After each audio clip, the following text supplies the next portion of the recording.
राजा सुदोधन राजकुमार के लिए वैभव विलास के जितने साधन जुटा रहे थे, उतने ही वे उसके विमुख होते जा रहे थे। एक दिन सिद्धार्थ का बाल सखा बसंतक सिद्धार्थ से बोला, राजकुमार, आपके माता पिता आपसे कितना प्रेम और स्नेह करते हैं। उन्होंने आपके लिए संसार में लगभग सभी सुख सुविधा उपलब्ध करा दिए हैं। बसंतक सिद्धार्थ बोले, संसार के सभी माता पिता अपनी संतान से प्रेम और स्नेह करते हैं। जिनके माता पिता की जितनी सामर्थ्य होती है, वे अपनी संतान को सुख सुविधाएं उपलब्ध कराते हैं। किंतु यहाँ पर एक गंभीर प्रश्न उठता है। वह क्या? संसार में सभी लोग एक सामान्य क्यों नहीं हैं?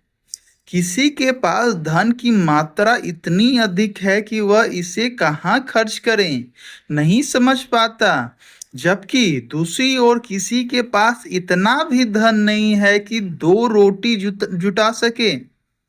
संसार में यह अन्याय क्यों? बसंतक बोला। यह तो विधाता की लीला है, राजकुमार ने कहा।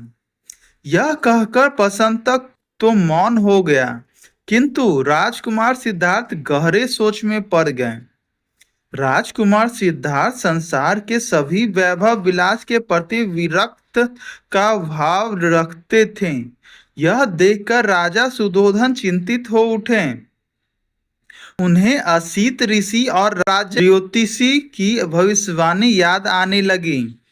राजा सुधोधन को लगा कि राजकुमार सिद्धार्थ में सम्राट की अपेक्षा संत के गुण अधिक हैं। कहीं वह राज्य क्या त्याग कर संन्यास ही न ग्रहण कर ले। यह सोचकर राजा चिंतित हो उठे। अब राजा ने ऐसा कोई उपाय करने का निश्चय किया जिससे सिद्धार्थ पूरी तरह सांसारिक हो सके। अतः इस विषय में उन्होंने रानी प्रजावती से भी गहन विचार विमर्श किया।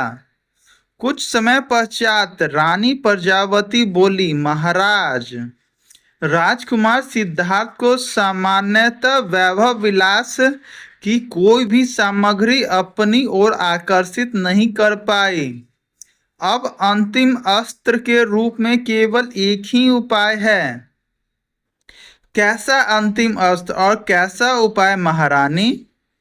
राजा सुधोधन उत्सुकता से बोले, अपनी बात पूरी तरह से स्पष्ट करो देव।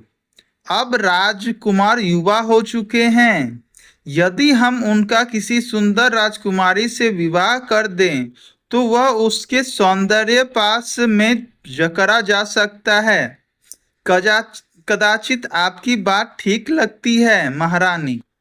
यदि हम राजकुमार का विवाह कर दे तो वह निश्चय ही विवाह संबंधन में जकरा जा सकेगा।